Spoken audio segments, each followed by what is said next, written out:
تجری قبول تجری قبول اما شلاق نه.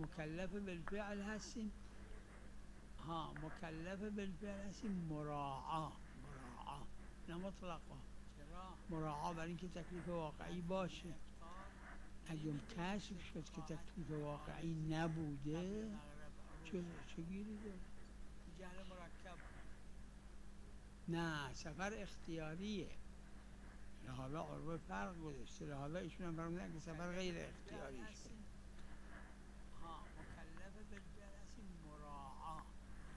چرا مراعا نه در وجوب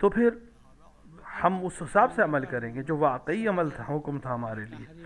لیکن سفر اختیاری چیز ہے، لہٰذا قبل از شروع سفر اور حد ترخص انسان افطار نہیں کر سکتا، اگر کرے تو اس کے لیے کفارہ ہے. نه در اختیاری نمیشه، چون خود عروه غیر اختیاری رو گفته. یعنی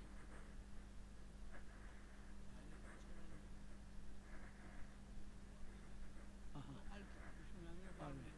سفر قهری برای ابتلا این صاحب عروه متعرض نشده، اما من اس کو صاحب عروہ نے بیان نہیں کیا، لیکن اگر سفر قہری ہو جائے یعنی مجبور ہو جائے سفر پہ، نه بحث در عروه مطرح کرده جایی که اختیاری نباشه، نه اینکه خودش براش عارض عروہ نے بھی جو کہا ہے وہ غیر اختیاری سفر کے لیے کہا ہے. رفتن میمونه بعد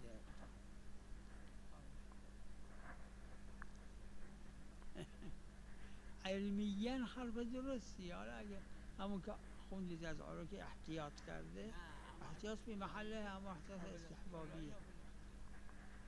اگر اختیاری بحث سفر کرے اور روزہ پہلے سے توڑ چکا ہے تو پھر اس کے لیے کفارہ ہے.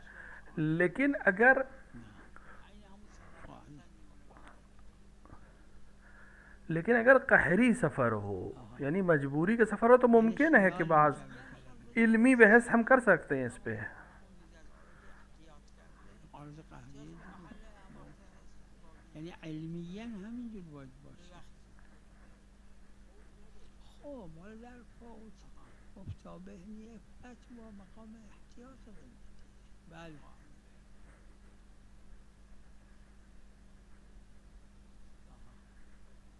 یعنی خیال میکرد یہ شخص سوچ یہ رہا تھا یا سمجھ یہ رہا تھا کہ اس کو روزہ رکھنا ہے. یعنی علمیاً همینجور باید باشه.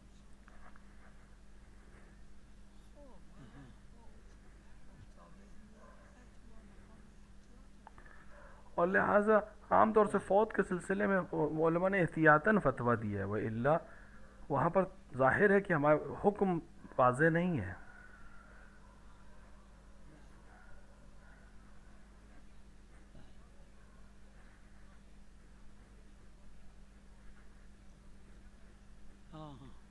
به خاطر اطلاق دلیل کفاره جمع.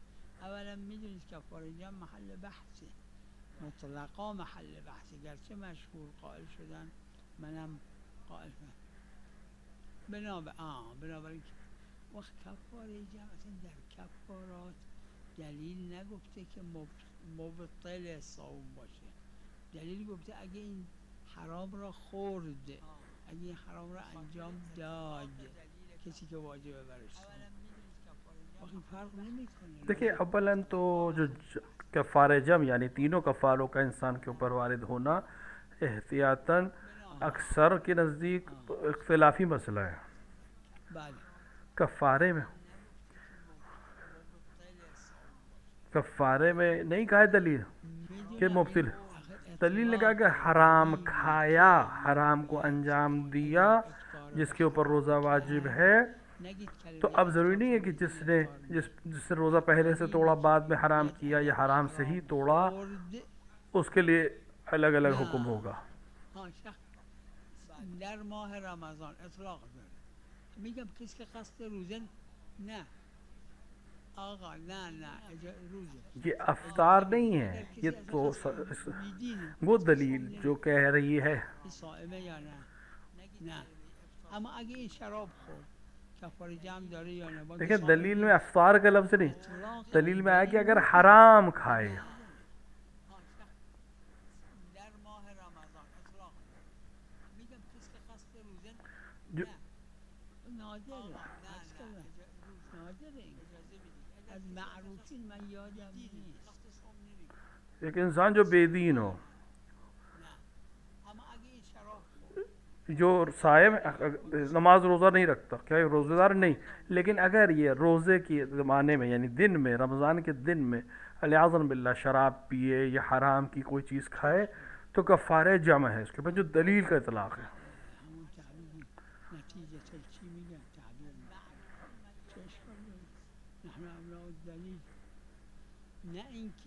نه اینکه اونی که دور لازم میاد که علم به حکم موجب این بشه، نه اون درست نیست. اما نتیجه تقیید، تقیید درست نیست، اما نتیجه تقیید که اشکال نداره. نه نتیجه تقیید نه اطلاق داره.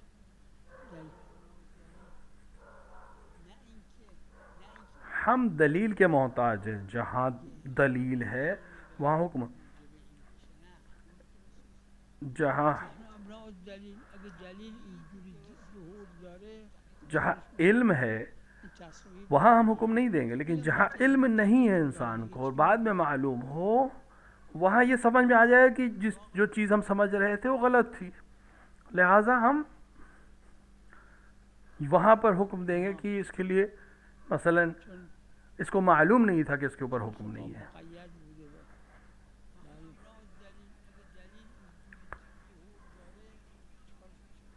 همین پس کاشف از اینکه در واقع خطاب ممکن نبوده. کشف وقتی کشف شد شما دسترسی نداریم.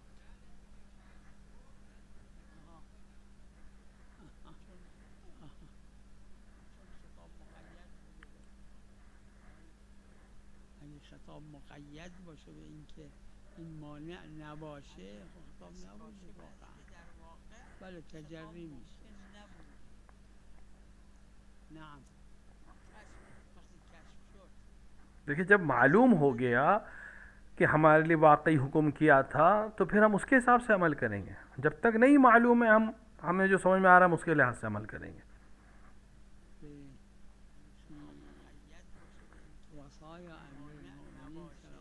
ہاں اگر خطاب مقید ہو کہ اگر یہ رکاوٹ نہ ہو تو یہ کرنا، تو خطاب تو قید کے ساتھ نہیں ہے، خطاب تو شرط کے ساتھ نہیں ہے.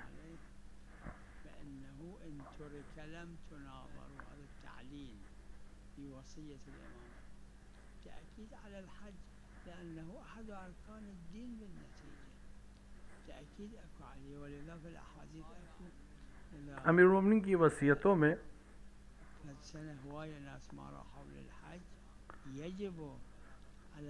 جو امام حسن امام حسین اور جس تک یہ کلام پہنچے جو امام نے فرمائی حدیث جو حدیث وزی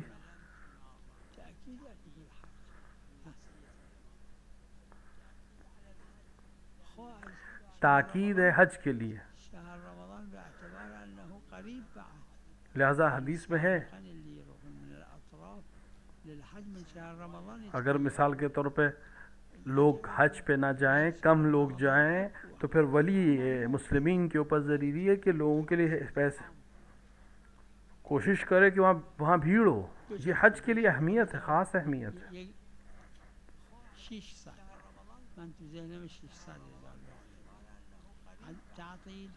اور ماہ مبارک میں جو دعا کے لیے بہت زیادہ تاکید ہے حج میں، اس لیے کہ تقریباً حج نزدیک ہے حج سے، کیونکہ عام طور سے لوگ جو حج پہ جانا چاہتے ہیں اور رمضان کے مہینے سے تیاری شروع کر دیتے ہیں، اور پچھلے دور میں تو اور زیادہ.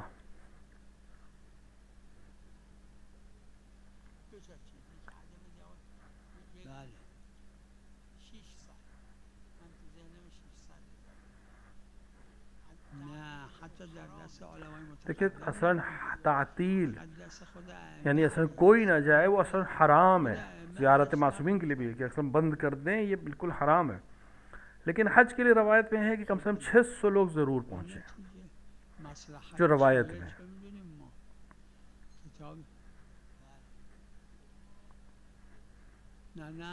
نه روایت داره نزد حضرت حجت عجل الله فرجه شریف هست این کتاب. مقدس خود ائمه علیهم السلام بوده، خود ائمه ازش نقل کرده. اصل یعنی روایاتی که از معصوم شنیده علیه السلام توی یک کتاب جمع کرده، تو 2 تا 3 تا. ہمیں مصلحت کا تو علم نہیں ہے، کچھ چیزیں ایسی ہیں جو خاص ائمہ کے پاس تھیں، حتی علماء تک نہیں پہنچی. لہٰذا صحیفہ فاطمہ اور صحیفہ امام علی تو کتابیں ہیں جو امام زمان رضی اللہ تعالیٰ فرجہ شریف کے پاس ہیں اور ان کے پاس ہیں.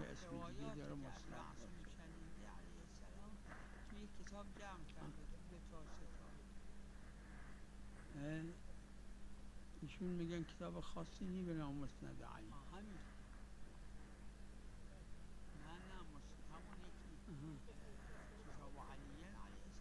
ایک کتاب ہے علی، یہ ایک صحیفہ حضرت زہرا سلام اللہ علیہ ہے. نام مسند علی علیہ السلام نیز غیر از ایشون می‌فرمایند شاید امکان ہے کہ کتاب امام علی علیہ السلام جو ہے اس کا کوئی اور نام بھی ہو، لیکن یہ دو کتابیں علماء تک نہیں پہنچی ہیں. یہ امام زمان جل اللہ تعالیٰ فرجہ الشریف ہے.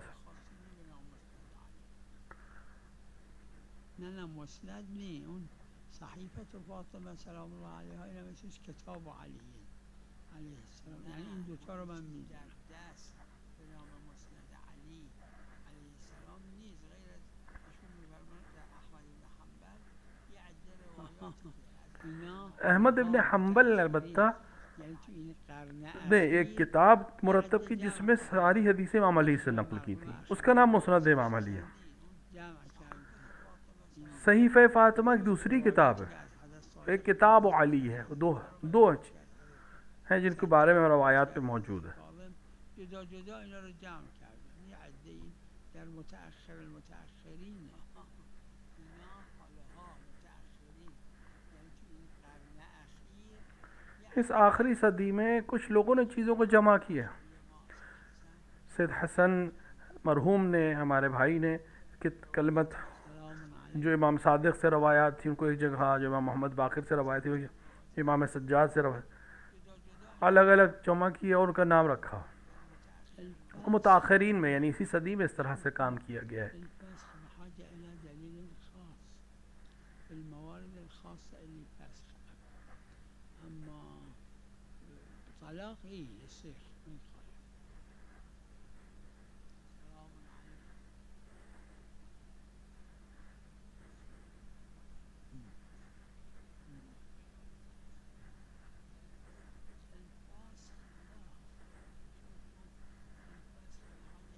لا عدل دیکھیے فسخ کو تو ایک خاص دلیل کی ضرورت ہے، بالنکاح بغیر دلیل کے ہم حکم نہیں دے سکتے فسخ کا. غير موارد ہاں طلاق امکان میں ہے، شخص کے پاس طلاق کا حق موجود ہے. بعض الموارد بعض الفقهاء قالوا لا فسخ الفسخ بالنكاح بالخصوص بحاجة إلى دليل حتى له ما أدري في بعض الموارد اللي رواية خاصة يعني مو من الأقسام من أقسام الفسخ بالنكاح. دیکھیے فسخ کی جو روایات ہے اس کے علاوہ کسی چیز میں فسخ کی اجازت نہیں ہے، یعنی اپنے آپ فسخ ہو جائے یا ختم ہو جائے. وہاں طلاق ہے، وہاں شخص کو طلاق دے سکتے ہو، کیونکہ نکاح ختم کرنے کے لیے دلیل کی ضرورت ہے. یہ آسان امر نہیں ہے. بحيث يبطل العقد ويبطل ما يترتب عليه من المهر ونحوه، وإنما يجوز الطلاق.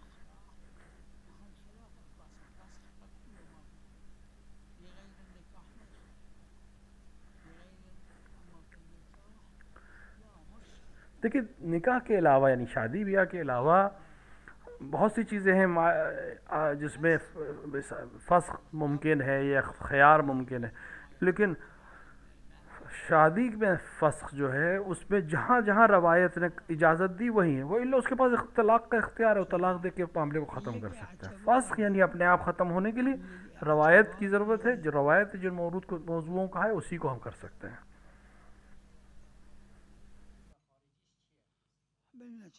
میگم یک اعتباریه نسبت به قرآن کریم ما تابع ادله هستیم، باید ببینیم چی ادله داره، یعنی از روایات از خود آیات کریمه قرآن شریف چی در میاد. نه این اقسام اربعی وجود ذهنی و وجود خارجی و وجود چی، اینا یک تقسیم اعتباریه. قرآن کریم کے سلسلے میں ہم دلائل کے محتاج ہیں، اور وہ جو دلیلیں کہیں گے وہ اب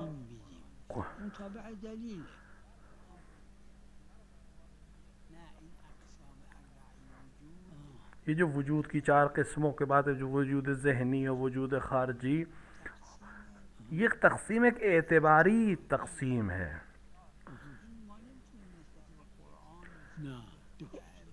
کیا یہ تقسیم ائمہ کے لیے یا حدیث ائمہ کے لیے یا قرآن کے لیے ہم اس کو آ کر اسی طرح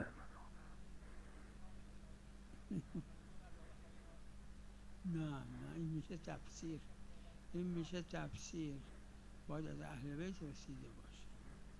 تفسیر کشف غامض دیگه، وقتی که غامض شد اگه ظهور بود بله حجت بود، اما این ظهور نیست، ظواهر حجت ظهور نیست. از این جهت یہ جو دو آیتیں آپ نے تلاوت کی، یہ دو چیزوں کی بات ہو رہی ہے، ایک چیز نہیں ہے.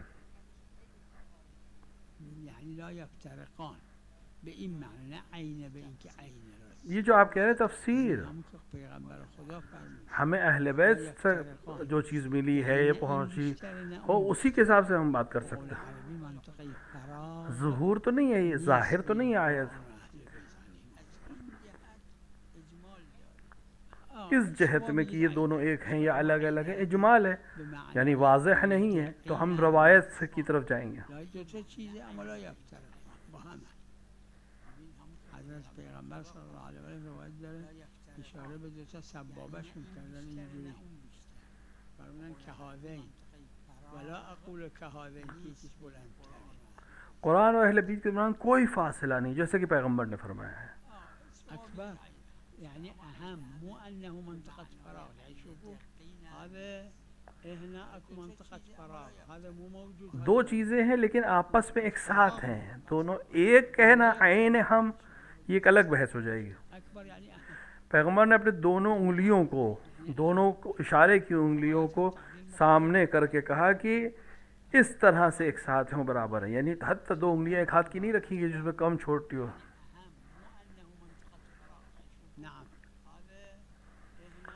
اور اگر دلیل میں اکبر کا لفظ ہے تو اس عنوان سے کہ اہمیت زیادہ ہے، نہ کہ دونوں میں فراق ہے، کہ دونوں میں کوئی ایک بڑا ہے کوئی ایک چھوٹا ہے.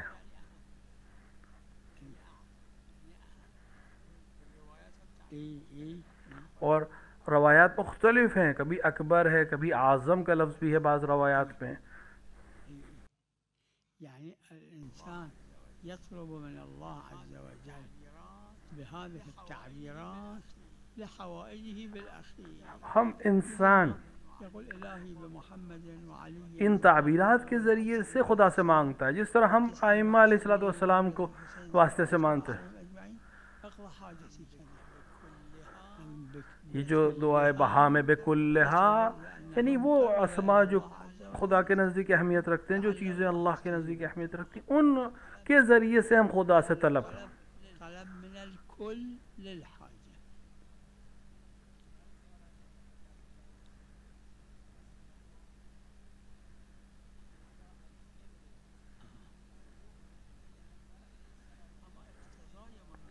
مناسبت حکم موضوع کا ایک قاعدہ ہے، اس کے لحاظ سے مراد ان زیارت میں علی سے مراد علی بن الحسین وہ علی اکبر علیہ السلام ہیں جو کربلا میں شہید ہوئے، کیونکہ ظاہر ہے کہ امام زین العابدین کربلا میں شہید نہیں ہوئے، اور یہاں زیارت جو ہے وہ شہداء کی پڑھی جا رہی ہے.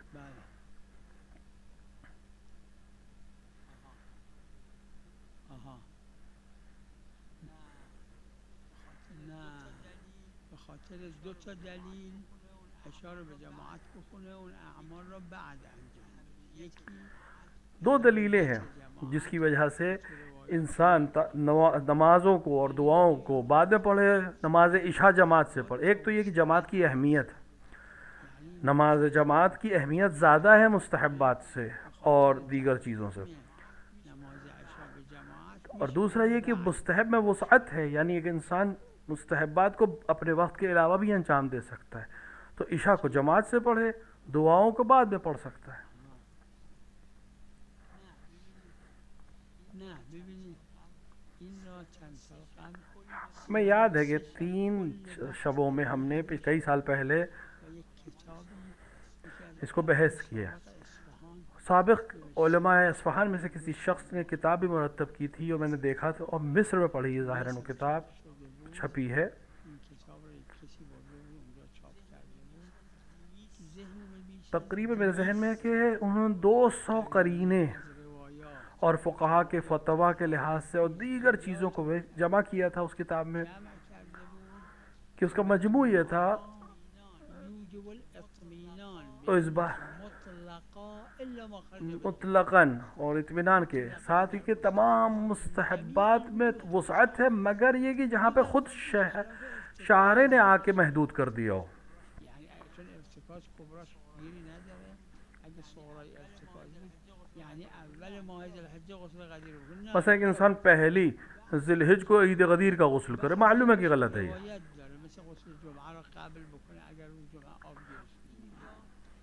وقت اینجا در اینجا چون دلیل داره اینجا رو جہاں روز پنجشنبه اگر روز جمعه آب گرفته نداریم جہاں پر دلیل نہیں ہے، اما هر جا دلیل خاص جہاں پر نہ ہو، وہ ظاہر یہ ہے کہ مجموع روایات اور جزیات کے ساتھ اور فقہا کے فتویٰ کے ساتھ یہ اطمینان حاصل ہو جاتا ہے کہ مستحبات میں انسان مقدم مؤخر کر سکتا ہے. اس پہ ہم نے بحث کی تھی 3 رات ہمیں یاد ہے. اگر نه اصل موضوعیت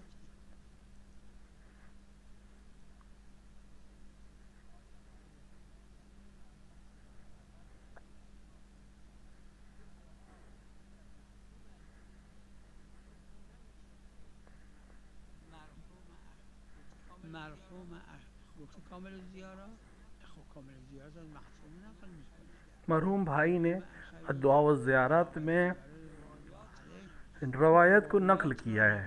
اگر آپ خود اس کتاب کو دیکھیں گے تو آپ کو معلوم ہو جائے گا کہ یہ دعائے اعلیٰ مضامین جو ہے کس معصوم سے ہے. شیخ عباس قمی معمولاً روایات کو ہمیشہ بیان نہیں کیا، لیکن مرحوم بھائی نے الدعاء والزیارات میں تقریباً ہر روایت کو نقل کیا ہے، پھر اس کی دعا یا عمل کو نقل کیا.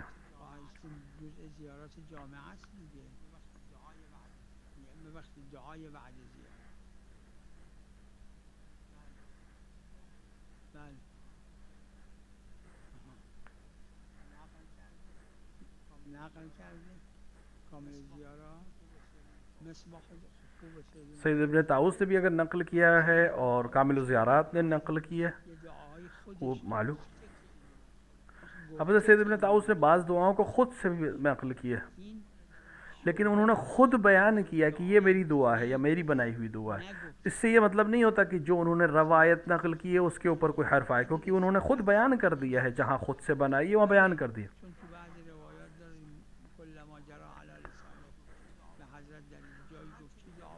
البتہ کچھ روایات میں ہیں کہ حضرت اشارہ کہ ہر وہ چیز جو تمہارے زبان پہ آ جائے اس کو دعا کی طرح سے پڑھ سکتے ہو. تو سید ابن طاؤس نے جہاں خود سے دعا بنائی ہے وہاں کہا ہے کہ یہ میں نے بنائی ہے یا میری بنائی ہوئی دعا ہے.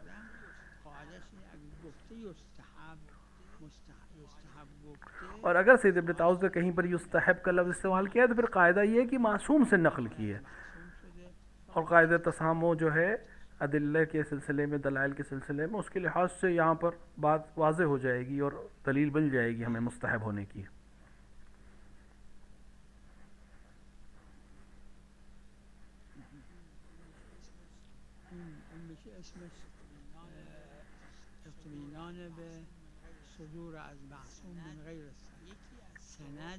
دیکھیں سند ایک طریقہ ہے معصوم سے نسبت دینے کے لیے، لیکن منحصر نہیں کہ صرف سند ہو، جہاں سے بھی اطمینان حاصل ہو جائے.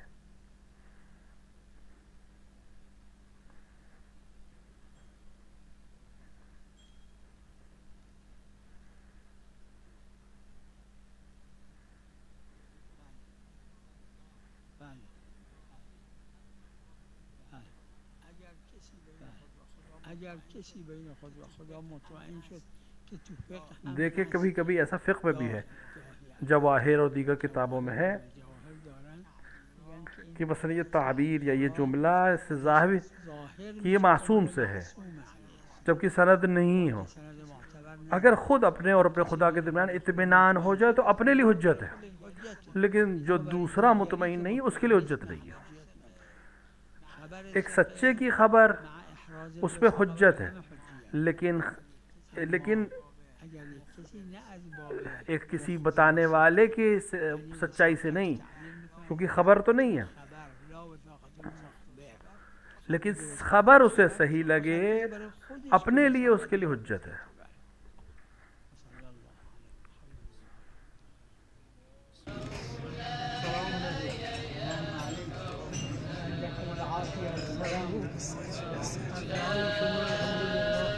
عافیت سے